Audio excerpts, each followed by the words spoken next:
Okay, so the program Niisiis, today Gert annab niisuguse lühikese sissejuhatuse kõik sellele, mis on seotud piimaasendajaga, alates etiketist, millised on toorained, milline on ohutuspakett, erinevad rakendused.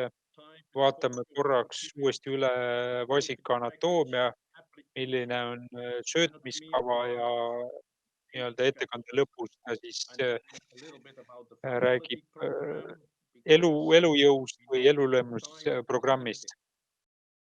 first short introduction of Enkabit company with Tenkavitis on siis üle 25 500 töötaja ja employees, nende süsteemis on siis ligi 500 000 500,000 siis, cars a year see on siis nii-öelda lihavasikud, production. kui see on see roosa So we are a lihavasikus. big farmer.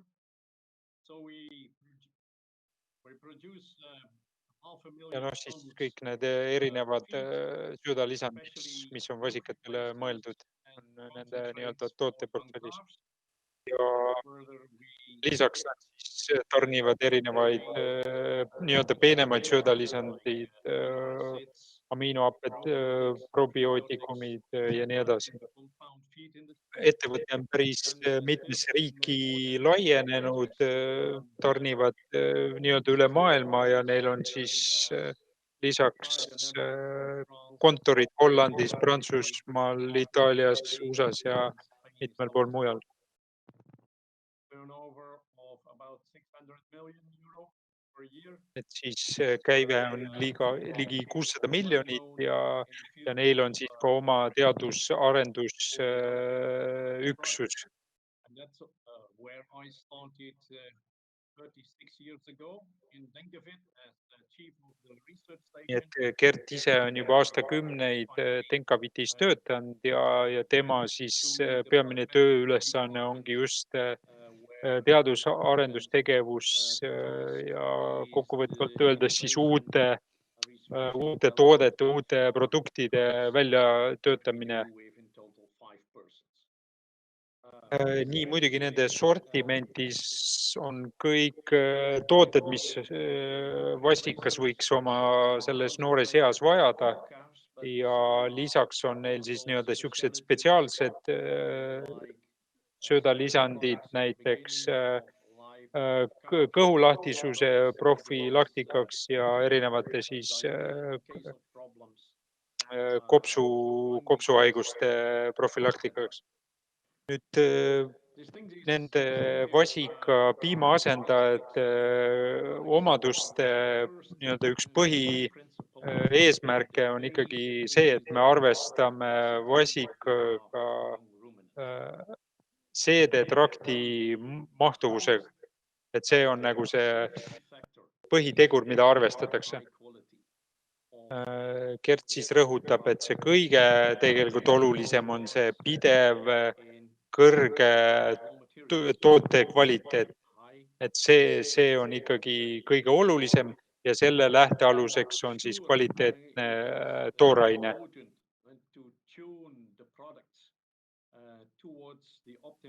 Muidugi nende toodete väljaarendamisel siis arvestatakse ka nii-öelda siis selle vasikakasvatuse eripärades, mis ühes või teises riigis on.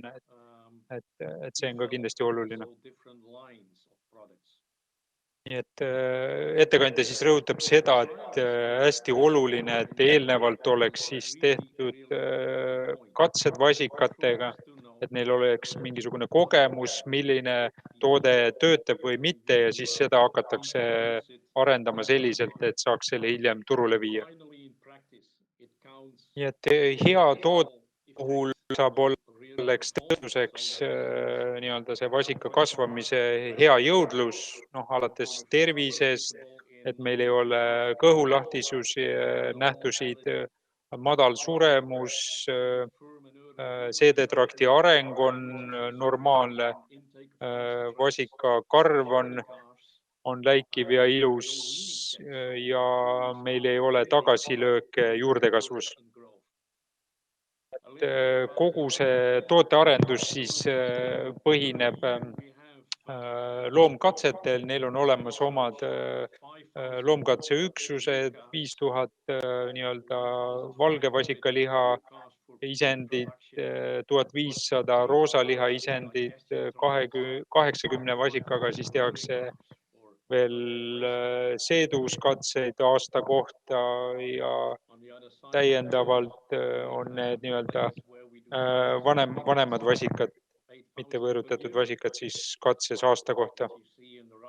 Ja lisaks siis on ka põrsastega, et üle 8000 põrsa igal aastal on nii-öelda loomkatsetesse kaasatud.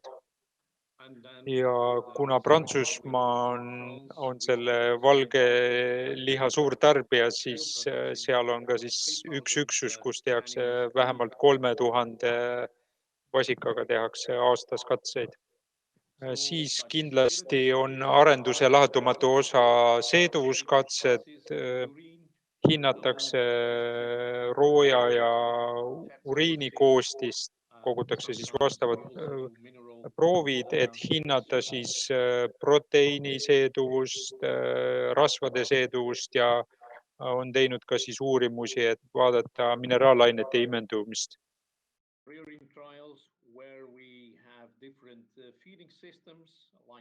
Nii, ja siis on nii-öelda niisugust üleskasvatamisuuringud, kus siis kasutatakse erinevaid pidamis-söötmistingimusi, katsetatakse jõusöötasid, koresöötasid.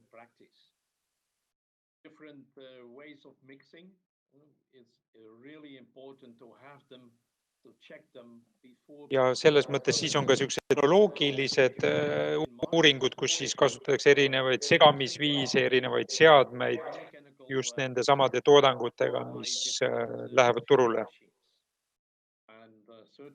Ja siis nad katsetavad erinevate automaatjootjatega oma tooteid, arvestavad seal erinevaid keskkonnatingimusi, temperatuur, niiskus ja nii edasi, et kuidas need siis nende tooted toimivad nii-öelda reaalelus. Ja ühtlasi nad teevad siis niisugune koostööprojekte ülikoolidega ja see põhirõhk on olnud siis vatsa arengu-uuringutel.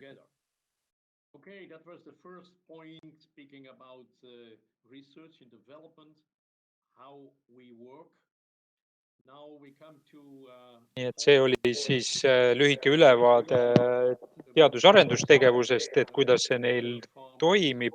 Nüüd järgmisena vaatame siis etiketi poolt, et kuidas leida farmile siis sobiv toode ja et see ka töötaks.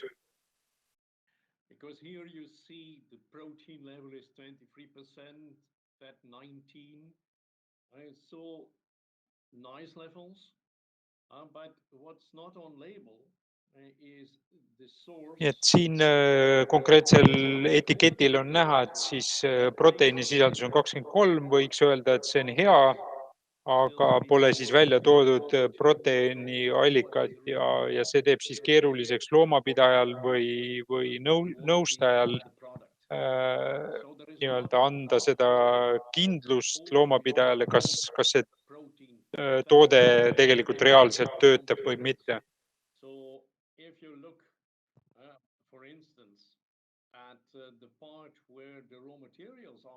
Nii, siin ta siis toob etiketilt välja siis vadakuallika kvaliteedi varieeruvuse.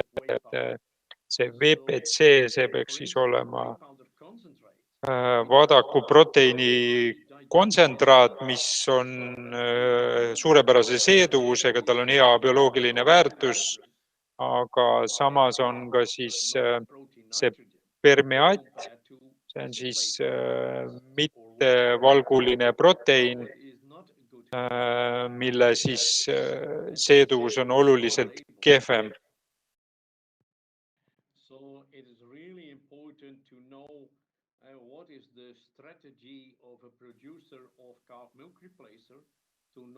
nii et võib-olla loomapidaja peaks teadma, mis tegelikult selle piimasendaja tootja nagu sihuke pikk plaan või strateegia on, et siis sa oskad ka oodata tema toodetelt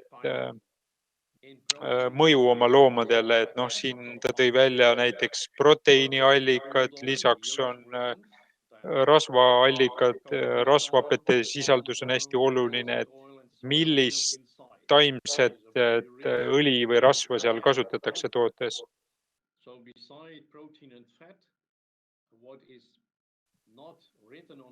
Ja sageli, kui me vaatame, et proteiiniallikad ja võib-olla rasvaallikad on ilusasti välja toodud, aga see, mida ta nimetab siukseks ohutuspaketiks, probiootikumid, prebiootikumid, et need ei ole sageli võib-olla etiketil välja toodud.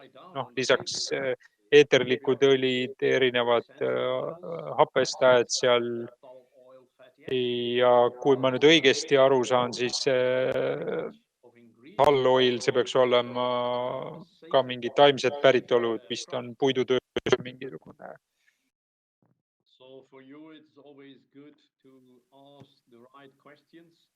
Nii et loomapidaja ülesanne on tegelikult küsida õigeid küsimusi, et mida me just mainisime, et mis on proteiinikas tootes, mis on rasvaallikas, et oleks tagatud siis vasika optimaalne kasv ja et nad oleks terved. Et küsimus on, milline toode on sobiv siis minu vasikale. Nii et veel kord Gert rõhutab seda, et nende erinevate uurimuste, loomkatsete tulemused on hästi olulised, et nad tahavad olla veendunud, et toode töötab enne, kui ta nii-öelda kommertsialiseerituks, et ta läheb nii-öelda tootena turule. Nii et veel kord rõhutab, et kvaliteedikontroll on üle kõige, see on kõige tähtsam. See omakorda tähendab, et toodetesse saab minna ainult parimad toorained, mis on hea seeduvusega ja sobivad siis vasika seedetraktiga. Nii et kui nad tarnivad või ostavad sisse oma toorainet, siis seal on 15 erinevat näitajat, mida saab siis hinnata nii-öelda organoleptilised näitajad, lõhn, maitse, kõik struktuur, kõik see, mis on oluline ühe tooraine puhul. Nii et veel kord, toorained on hästi oluline, et ei ole vahet, kas tegemist on vadakuga või nii-öelda kooritud piimaga, et kvaliteet peab olema 100% kontrollitud ja väga hea. Nii et ka nii-öelda täiendavalt töödeldud toorainete puhul nagu siin ilma laktoosita vadak või siis vadaku proteiini kontsentrant, et kui neid kasutatakse, et samamoodi kvaliteet peab olema väga kõrge.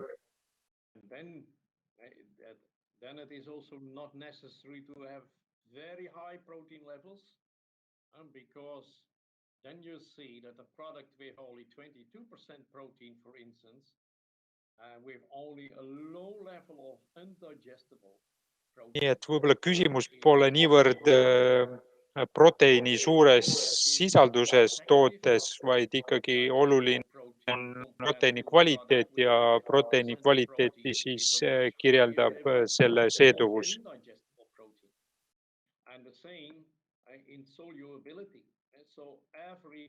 Toodete puhul on üks oluline kriteerium ka selle tooraine lahustuvus, sest lahustuvus on väga tugevalt seoses seeduvusega, et siin ongi siis näide, et kuidas selle vadaku proteiini kontsentraadi lahustuvus on hästi oluline. Suur vasikavarm taga, et siis toote kvaliteet hakkab nii-öelda väga suurelt mängima, sest taga on suured rahad.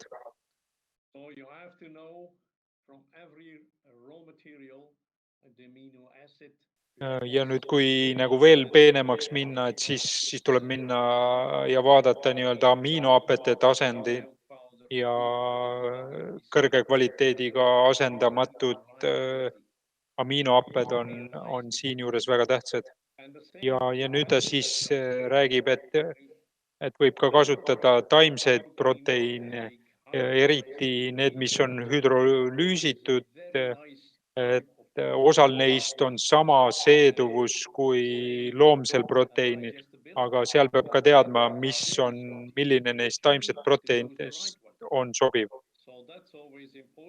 Nii et veel kord siis sõnum loomapidajale, et kui te etiketti loete, et siis on oluline teada taimse proteiini, millist tüüpi proteiiniga on tegemist, et ta peaks olema hüdrolüüsitud taimne proteiin ja tema siis tõi välja nisuprote.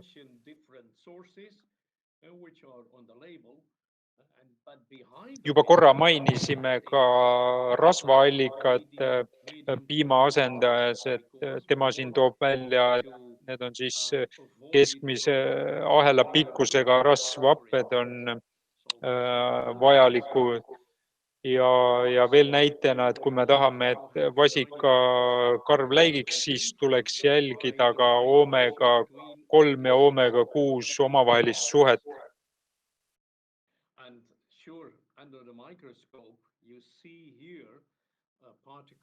Ja siin on siis nii-öelda väljavõte mikroskoobist, kus on siis piimaasendaja gloobulid, et ma saan aru, et nad peaks olema peenikesed ja nii-öelda ühesugused, et see mass oleks nii-öelda homogeenne, et see on just selle vasika seeduvuse seisukohalt oluline. Tuleme nüüd tagasi korraks etiketi juurde, et seal teinekord võib olla tootes hulga nii-öelda lisandeid, mis võib-olla isegi pole kirjeldatud etiketil, aga kui nad on sinna lisatud, siis nad peavad olema väga efektiivsemad. Nad peavad toimima siis erinevate patogeensete bakterite haigustekitajate vastu, mis vasikat kimbutavad, sest nad aitavad kaasa optimaalse mikrofloora väljakujunemisel vasika seedetraktis. Nii, järgmisena ta toob välja siis ühe suure probleemi on see, et antibiootikumide liigne kasutamine on siis kaasa toonud antimikrobiaalsete bakteride resistentsuse ja probleem pole mitte enam seotud ainult loomaga, vaid siin on ka suur risk nii-öelda rahva tervisele. Nii et kindlasti on oluline, et kui sul on isegi hea toode olemas, siis sobiva segu tegemine, et see on ka väga oluline, et sellele tuleb tähelepanu pöörata. Ja põhjus on väga lihtne, et nii-öelda kuidas see segu on tehtud, mõjutab siis toitainete omastamist vasikaseedetraktis ja kindlasti me teame, et kui oluline hoida käepärast termomeeter, kui me seda segu valmistame.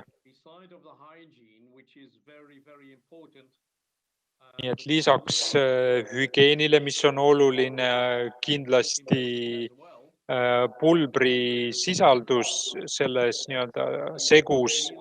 Nendele lisaks võib-olla isegi olulisem on selle segu enda temperatuur segamise hetkel, tagamaks seda, et joogi temperatuur nii-öelda etteandmisel oleks üle 40 kraadi.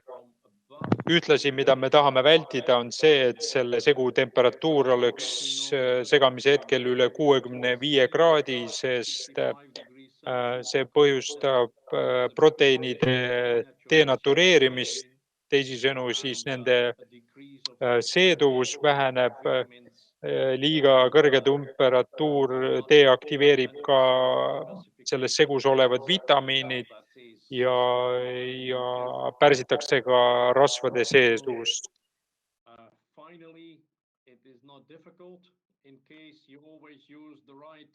nii et veel kord oluline on segutemperatuur, joogitemperatuur, et see oleks etteandmisel üle vasika kehatemperatuur.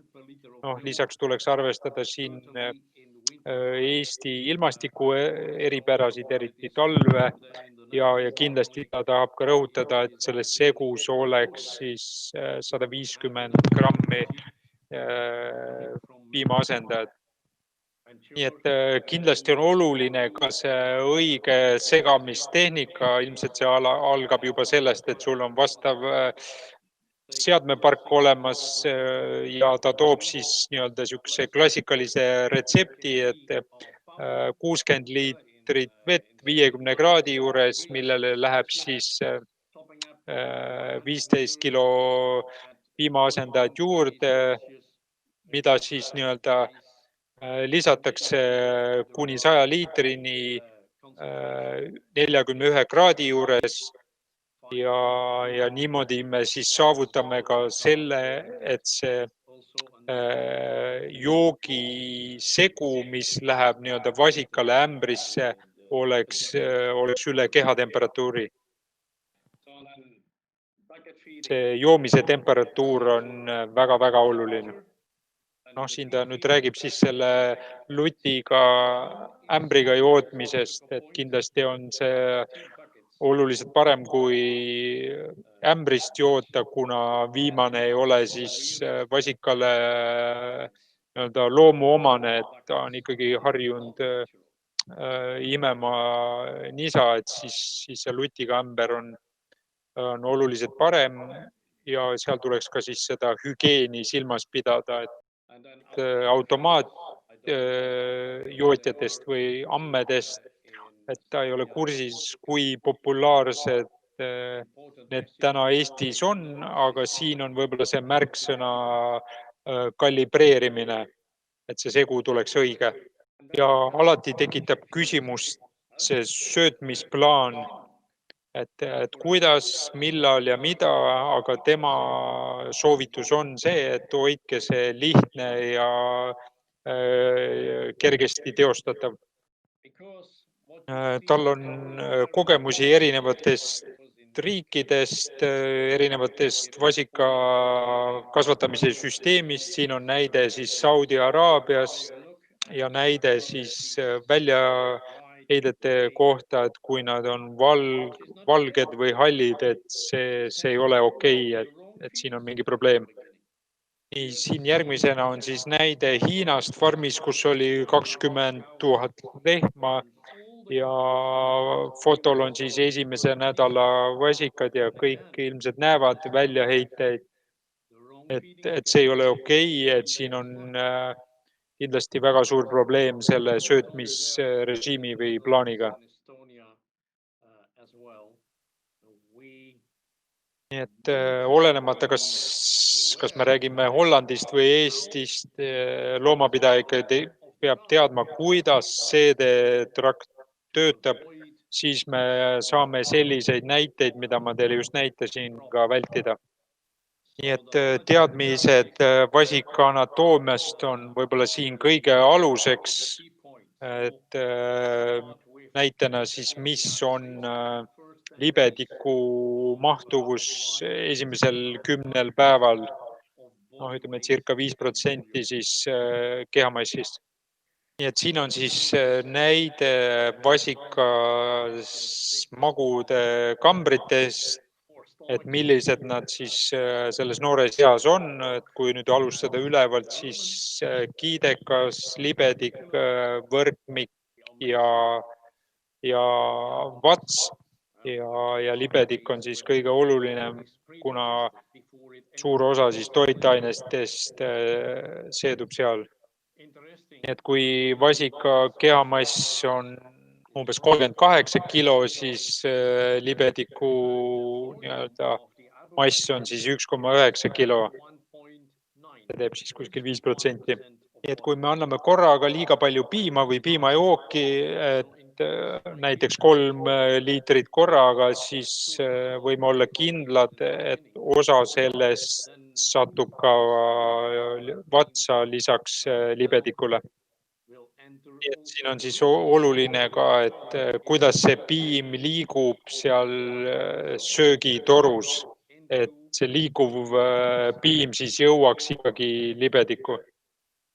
Siin oli siis lühike video sellest, kuidas see piim võiks siis liikuda söögitoru sealt kurust edasi libedikku ja kui liiga palju piima siis korraga anda, siis osa kindlasti jõuab ka vatsa, aga mida me ei taha.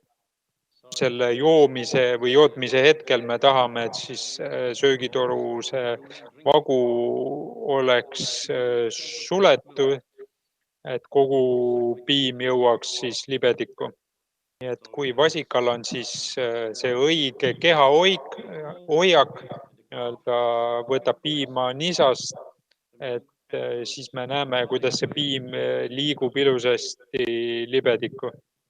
Nii et kui me kasutame siis nii-öelda seda ämbri söötmise süsteemi, siis üks asi on kindel see, et selle piimajoogi temperatuur peab olema 41 kuni 42 kraadi. Vastasel korral on väga suur oht, et satub piim vatsa. Ja lutiga ämbri kasutamine on alati eelistatud, kuna seal selle piimajoogi temperatuur ei ole nii kriitiline ja riskid on väiksemad. Nii et kui me kasutame ämbriga söötmisviisi ja anname näiteks 3 liitrit korraga kuni 10-päevasele vasikale, siis on väga suur oht, et me näeme isenditel kõhulahtisust. Nii et siin on nüüd siis skemaatiliselt näidatud, kui see piimakogus on liiga suur ühe jootmise kohta, et kuidas ta siis satub välja arenemata vatsa, läheb seal nii-öelda roiskuma ja mida ta siin nüüd välja tõi, et tegelikult see omakorda mõjutab siis toksiliste ühendite teket peensooles ja nii-öelda kahjustab seal olevat sooleepiteeli.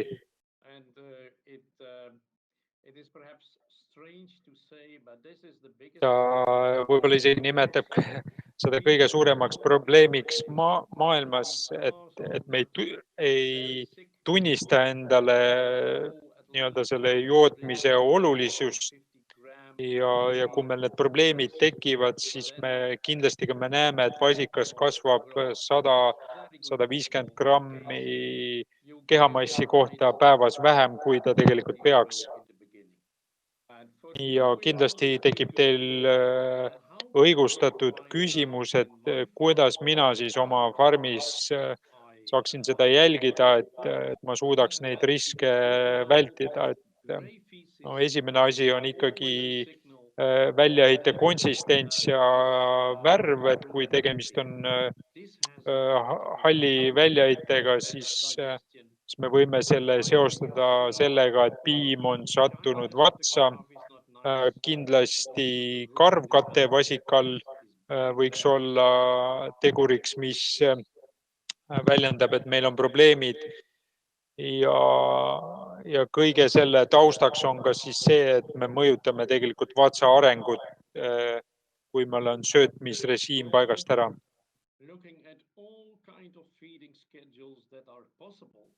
Jah, siin on nüüd siis toodud söötmisrežiim erinevate tasemetega, piimaasendajate tasemetega ja siin on siis see roheline joon peaks olema siis nii-öelda see ideaalne. So here you see how the easy schedule looks.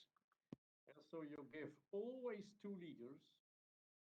So it's easy also for the people. Et siin on siis selles mõttes soovitus, kuidas on lihtsasti võimalik meelde jätta, et palju korraga päevas vasikale piimajooki anda, et 2 liitrit korraga, 2 korda päevas. Hilisemal ajal siis nii-öelda kord päevas, 8.–9.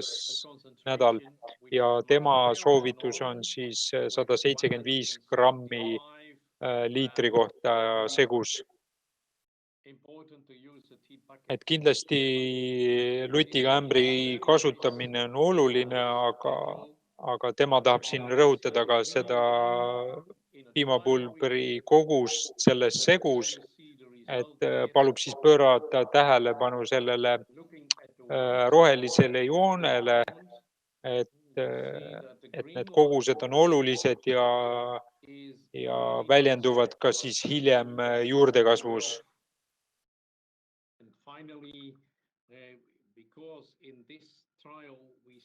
Nii et see nii-öelda lihtne söötmisplaan, kus kogused on paigas ja nad on jooksvalt ühtlased, et see on hästi oluline, et siin on siis antud katse puhul oli neil nii-öelda probleem salmonellaga ja tuli välja, et kui nad kasutasid seda lihtsat söötmisplaani, et isegi siis nii-öelda salmonella korral nad nii-öelda tulid väiksemate probleemidega nii-öelda selles katses läbi. Ja siin on siis tulemused prestarteri söömuse kohta samas katses, et kui kasutatakse seda nii-öelda lihtsat söötmisplaani, et siis need tulemused on kõige paremad.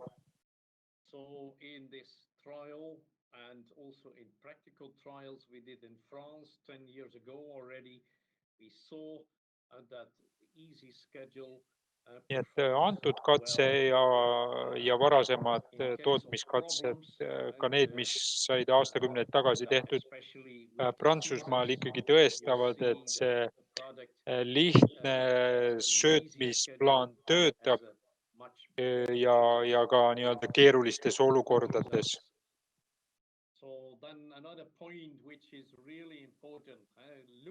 Ja lisaks ta tahab siis teie tähelepanu juhtida vee kvaliteedile, et nagu me siin ennist rääkisime, et selles piimasegus siis 85% on vesi. See tähendab, segus olev vesi peab olema ka väga kvaliteetne.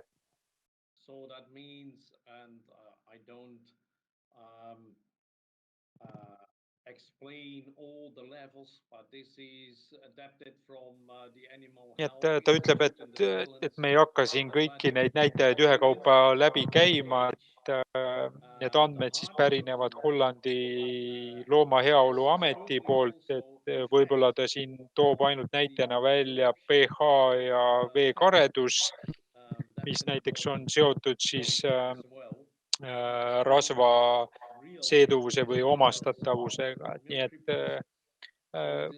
loomapidajad siis olge veendunud, et te olete teinud veeanalüüsi ja need näitajad on siis normi piires. Then the last short part is what we do as a standard vitality protocol for dairy farms to realize the best results. Nii et ta nüüd lõpetuseks ütleb ka mõne sõna elulemmuse protokolli kohta või elu hindamise protokolli kohta.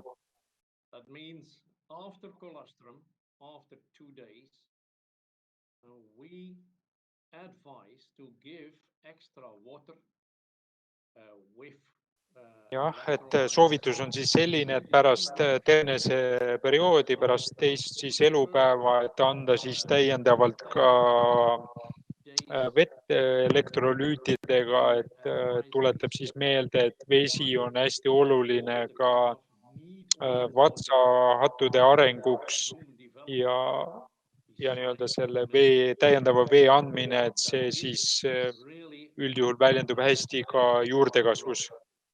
And an extra advantage of this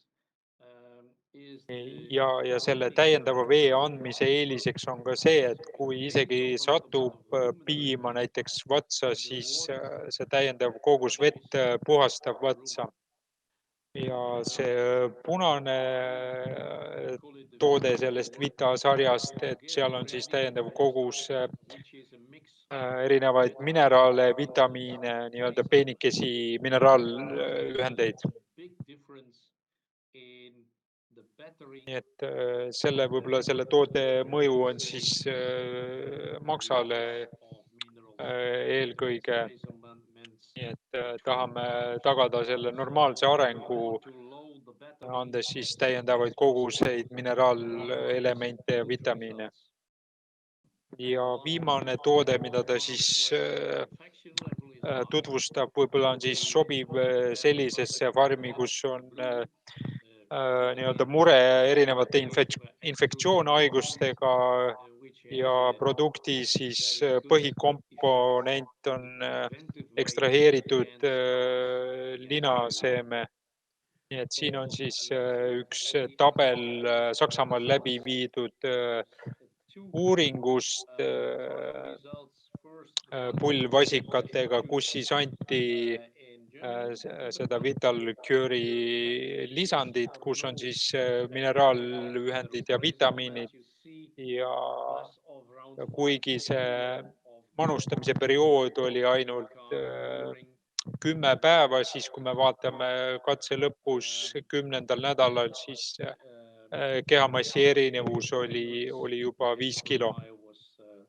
Ja järgmisena ta siis tutvustas katset vasikatega Saudi Araabiast ja kuna ta mainis, et ilmselt seal oli siis nii-öelda suhteliselt kehva startersööt, mille tulemusel selle Vital Cure'i toime tuli veel selgemalt välja, et kui me ikkagi anname kvaliteetse vitamiinide, mineraalide segu, siis see väljendub ka väga selgelt juurdekasvus, et siin on siis kuni 7 kilo juurdekasv suurem võrreldes kontrollgrupiga. Okay, then I spoke already about Vitalin. The last sheet, how to realize the nii et võib-olla see sõnum veel kord siis loomaomanikule, vasika puhul on ainevahetus on see peamine, millest nii-öelda lähtuvad kõik teised aspektid, veel kord kvaliteet, ohutus ja lihtne söötmisplaan. Okay, thank you for listening. Questions? Thank you, Gert. That was excellent. Okay, let's see. Do we have any questions? So there was one question from the audience. I don't know how to explain the drenching with this tube, the milk replacer. What do you think about that? We don't like that system because if you use that tube, and then you always end up in the rumen. And so milk in rumen stays there for at least 1 week, and every day about 15% is going to the rest of the digestion tract, but has a negative effect on pre-digestion and final digestion. The only time that we see an advantage of using a tube, that's in case of giving the first colostrum. So 4 liters of colostrum can be given by a tube, and then the rumen is clean, and then it can help. Ta ütleb, et talle ei meeldi see sondiga jootmine, sest on oot, et osa satub ikkagi vatsa, ja see sondiga jootmine mõjutab ka selle piimajoogi seeduvust. Once more, thank you very much joining with us today. Yeah, thank you very much. And excuse me for the start.